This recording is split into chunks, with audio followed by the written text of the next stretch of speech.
I remember the moment my body finally gave up. 1 second I was staring at blueprints on my desk, the next, darkness. When I woke up, sterile light washed over me, and the steady beep of a monitor whispered that I was still alive. The doctors said I'd collapsed from cardiac stress. They called my parents, but no one came. 3 days passed. No calls. No visits. Just the sound of my own heart trying to remember why it should keep beating. When a nurse brought me my phone, I thought maybe I'd see a text from Mom. Instead, I saw a notification, a tag from my sister, Lila. It was a family photo. My mom holding her signature deviled eggs, Dad with a beer, and my little sister Chloe flashing peace signs. The caption read, "Family Day, without the drama 2 hearts. I stared at the screen, the word slicing deeper than the 4-needle in my arm. Family Day, without me. I didn't comment. Didn't cry. Just watched the likes climb. I realized I'd become the ghost they'd cropped out of their perfect picture. See, I was always the dependable one. The one who stayed late at Green Tech, chasing impossible deadlines. My coworkers said I had relentless discipline. But it wasn't drive, it was survival. Every hour I worked was for someone else. Dad had been between jobs for 7 years. Mom called it a rough patch. I called it my paycheck. Lila was the family influencer, always launching a new business that never survived the month. And Chloe, the peacekeeper, borrowed quietly, forgot loudly. From the outside, we were perfect, matching sweaters, bright smiles, holiday cards that screamed harmony. But inside, it was all built on guilt, silence, and my exhaustion. Grandpa Ray once told me, "You can't audit love, but you'll know when the math stops adding up." I didn't want to believe him. So, I kept fixing, paying, pretending. Until that night, when my body made the decision I couldn't, to stop.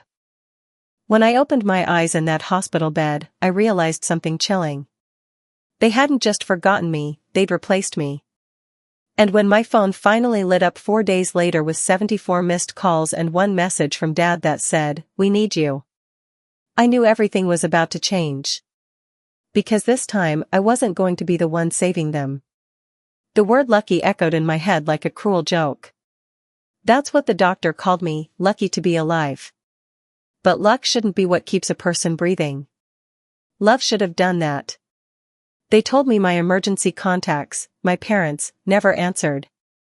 The nurse tried to sound gentle when she said it, like truth could sting less if whispered. But nothing softened that silence. The hours blurred. Daylight faded across the hospital wall, the beeping beside me marking time I'd wasted on people who didn't care enough to show up. When I finally had the strength to turn on my phone, it was fully charged, and so was my anger. Notifications flooded the screen, but not the ones I needed. No missed calls. No "Are you okay?" messages. Just that same family photo, my sister Lila smiling, caption still glowing. Family Day without the drama. I remember laughing quietly. Not the kind of laugh that means humor, the kind that hides heartbreak. They'd erased me from their story while pretending to celebrate family. By the 4th morning, I could walk again, dragging the 4-pole beside me like a shadow. The doctor said I'd need weeks to recover. He didn't know I wasn't just healing from exhaustion, I was detoxing from years of emotional debt. That's when my phone lit up again, 74 missed calls.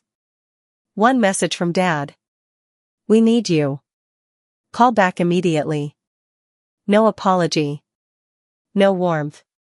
Just command. For a long moment, I stared at that message, realizing that to them, I wasn't a daughter. I was a resource.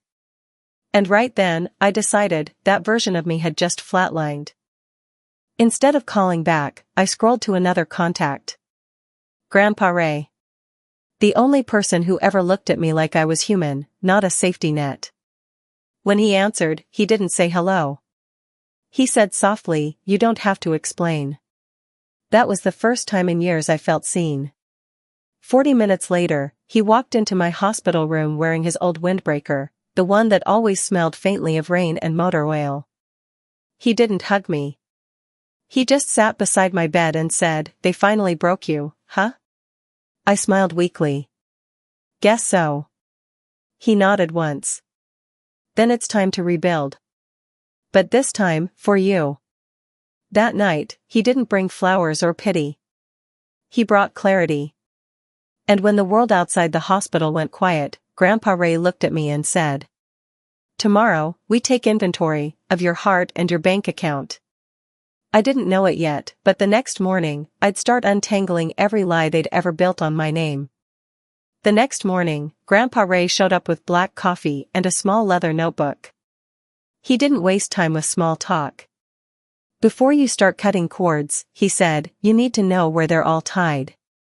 I thought he was joking, until he pulled out his tablet and opened my online banking app. My throat went dry as he started scrolling. Line after line of automatic transfers appeared, each one a small act of quiet surrender I'd forgotten about. Lila's business loan. Chloe's rent. Mom's car payment. Dad's utility bills. Even an insurance policy under my name for a house I hadn't lived in for years.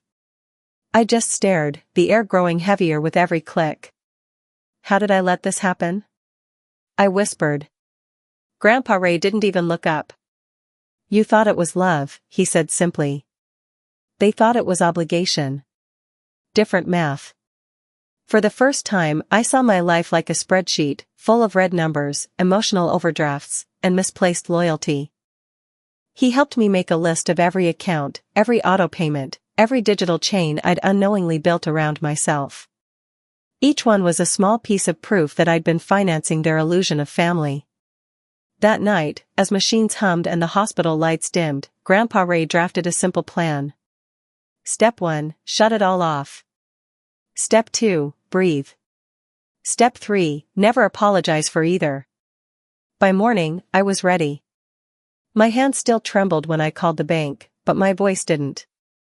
The clerk recognized me, the reliable one. I canceled every recurring transfer, every shared account, every automatic draft. With each confirmation tone, I felt lighter, like I was exhaling years of unspoken resentment. By noon, Lila's loan vanished. Chloe's rent bounced back. Mom's insurance? Cancelled. And right on cue, my phone buzzed. First, a text from Mom. "We just heard what happened. Why didn't you tell us sooner?" Then from Chloe. "It's all a misunderstanding. Can we talk?" Then Lila, always the dramatist. "You're being selfish. You're destroying the family." Grandpa Ray watched me scroll through the messages, his face unreadable. "You feel guilty yet?" he asked finally. "Yeah," I admitted. He folded the newspaper he'd been pretending to read. "That'll pass," he said. "Guilt's the tax good people pay before freedom." That night, I didn't reply to a single text. I didn't owe anyone an explanation. Because for the first time in my life, silence felt like strength, not surrender. But I had no idea how far my family would go to pull me back into their control. 2 days after I got out of the hospital, Grandpa Ray drove me home. My apartment felt different, smaller, quieter, like it had been holding its breath, waiting for me to return. I plugged in my phone just once, only to silence the endless notifications. Then it came again, the vibration I'd learned to dread. "Dad, this is serious. Call me now. Everything's falling apart." No. They weren't calling because they cared. They were calling because their house of lies was collapsing, and I'd stopped holding up the walls. 2 mornings later, I was sitting at Grandpa Ray's kitchen table, the sunlight slanting across a battlefield of papers. Account histories, loan defaults, credit statements, a decade of quiet exploitation laid bare. He looked over the mess and said, "Every story leaves a paper trail, kid. Yours just happens to be in dollars." He wasn't wrong. Without my income, everything they'd built, their fake stability, their online image, their control, was unraveling. The calls doubled. Then tripled. My voicemail filled with my mother's voice, sweet as honey and sharp as glass. "Emma, honey, we didn't know you were in the hospital. Why didn't you tell us sooner? Your father's worried about the mortgage again. Worried, not sorry. Then came Lila's messages, crying emojis, screenshots of her empty account, and one line that almost made me laugh. If you don't fix this, I'll lose everything. I typed one word back. Good. Next was Chloe, the peacekeeper. I'm not like them, Em. Please don't punish me for their mistakes. But she'd said that same thing last year when I co-signed her lease. Some habits die slower than love. Grandpa Ray watched me scroll through it all, his lips twitching like he'd seen this movie before. They're not calling because they care, he said. They're calling because they're cornered. And he was right again. That afternoon, I looked out my apartment window and saw Dad's car parked on the curb. He just sat there, staring up at my building, not moving, not calling. Just waiting, like a debt collector waiting for guilt to kick in. I didn't go down. Because the truth was simple, the more desperate they became, the freer I felt. But I underestimated just how far they'd go to make me their prisoner again, legally, emotionally, and publicly. That evening, I thought the storm was over. I'd reclaimed my finances, my peace, my boundaries. But I should have known better. People like my family don't surrender, they perform. It started with a notification. Lila Miller posted a new video. The thumbnail showed her teary-eyed, sitting in our childhood living room. I hesitated, then pressed play. Soft piano music played under her trembling voice. They took everything, she said, panning her camera across the now empty house. And guess who let them? The video cut to an old photo, me, smiling at Christmas years ago. Her caption read, "Sometimes blood doesn't mean family." My stomach dropped. It wasn't just betrayal, it was an ambush. Within hours, the video went viral. Comments flooded in, strangers calling me ungrateful, heartless, broken. Influencers reposted it. Hashtags spread like wildfire. I didn't reply. I didn't need to. Because Grandpa Ray was already 3 steps ahead. He watched the video in silence, then pulled out his phone and made 3 quiet calls. We're going to handle this the right way, he said calmly.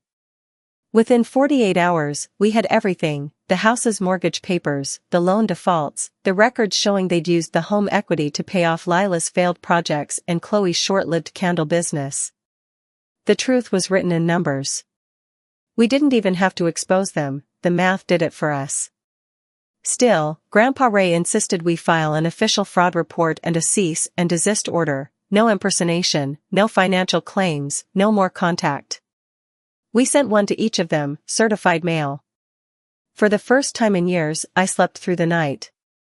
But peace has a short lifespan when your enemies share your DNA. The next morning, my phone buzzed with a call from building security. Someone's trying to see you, they said. I peeked through the peephole. Chloe stood there, pacing, arguing with the guard. She looked desperate, phone in hand, probably calling Lila for backup. Inside were email printouts, conversations between my parents and a small law firm. My hand shook as I read the header. Emergency petition for temporary conservatorship. I froze. They're trying to take legal control of me? Grandpa Ray sighed, rubbing the bridge of his nose. Yep. They did this to your uncle once, too. Didn't work then. Won't work now. But I didn't realize their next move wouldn't just be legal, it would be public, manipulative, and devastatingly personal. I thought the conservatorship stunt was the lowest they could sink. I was wrong. 3 days later, my notifications exploded again. Lila had posted another video. This time, her mascara ran like ink on watercolor paper. She sniffled between words, voice cracking on cue. Mental illness doesn't always look like what you expect, she said softly. Sometimes the people you love push you away. We're just trying to help Emma before it's too late. She tilted her head, letting the tears fall perfectly into frame.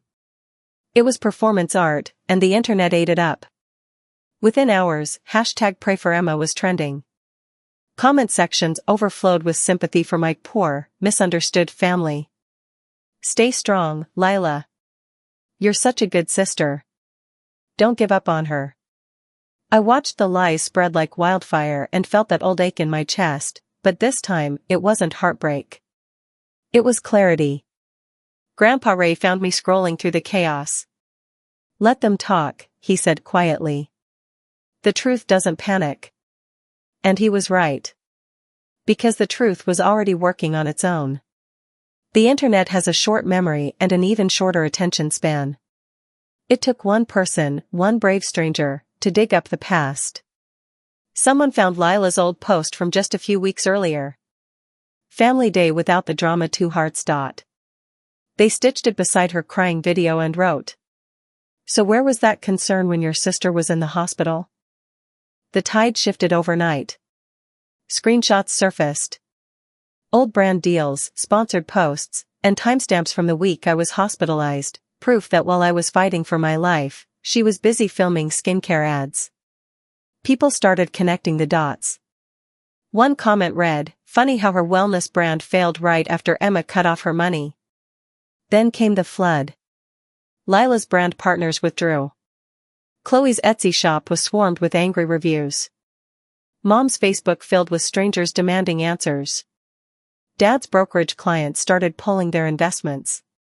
By Friday, the Millers' digital empire, their perfect online image, had crumbled. Grandpa Ray handed me his mug of coffee that morning, the faintest smile tugging at his lips. You didn't have to lift a finger, he said. The truth handled itself. For the first time, I believed him. The silence I once feared had become my weapon. That night, a single message came from Mom.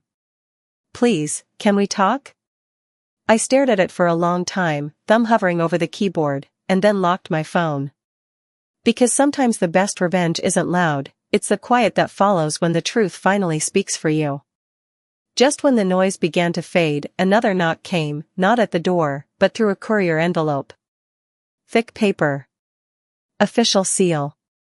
My father's handwriting across the front. Inside was a single document, his will. He'd rewritten it the week after their conservatorship plan failed. The ink was shaky, uneven, but the words were sharp enough to cut through me. In the event of my death, all assets go to the remaining family who maintain unity. Emma is disinherited until she reconciles. I laughed. Not because it was funny, but because it was familiar. The same manipulation, just dressed up in legal language. Even on paper, they couldn't help turning love into leverage. When Grandpa Ray saw it, he didn't flinch. He just nodded, slow and certain. They still think you want something from them, he said. That's their mistake. He poured us both coffee, the kind that smelled like old mornings and quiet victories. What will you do with it? He asked. Nothing, I said. They can keep it. I'm done fighting ghosts. That evening, I sat at my desk and wrote my own document, not out of anger, but closure. I, Emma Miller, waive all rights to the Miller estate. I request permanent no contact with Robert, Diane, Lila, and Chloe Miller. No drama. No speeches. Just peace, signed in ink, sealed in calm. When I handed it to Grandpa Ray, he read it twice, then smiled faintly. You sure? He asked. I looked out the window, at the rain softening against the glass. For the first time in my life, I said, I am. He nodded once. Then it's done. And just like that, the chapter that had drained my heart and my bank account finally closed. The next morning, I woke to silence, real silence, not the kind that hides guilt, but the kind that feels earned. I made coffee, opened the window, and let the cold air in. For the first time, I didn't feel like someone's provider, fixer, or emotional punching bag. I was just Emma, breathing, existing, unowned. Grandpa Ray smiled at me over the rim of his mug. You did it, he said. You broke the cycle. I exhaled, almost laughing. It only cost everything. He chuckled softly. That's the discount price for freedom. But what I didn't know then was that freedom wouldn't just be an ending, it would be the beginning of a life I never thought I deserved. 2 weeks later, the rain finally stopped. Grandpa Ray packed his old suitcase, the same one he'd owned since the 70s, and said, "Let's get out of here before the noise finds us again." We didn't need a destination, just distance. We drove east, mile after mile, the world fading behind us like an old photograph losing its color. I watched the skyline shrink in the rearview mirror and felt something lift off my chest. We ended up in Colorado, near a ridge lined with pine trees that whispered instead of screamed. The cabin we rented was small, one bedroom, one creaky porch, and silence so clean it felt like medicine. There was no Wi-Fi at first. No buzzing phones. Just wind against wood, the smell of coffee, and the sound of breathing without anxiety. I started working remotely again for Green Tech, but only part-time this time, number 10 p.m. deadlines, no saving the company, no saving anyone. My day started with black coffee and ended with sunsets that looked like forgiveness. Sometimes, I'd still get messages from distant relatives or strangers online asking what really happened. Is it true you cut your whole family off? Did you really abandon them?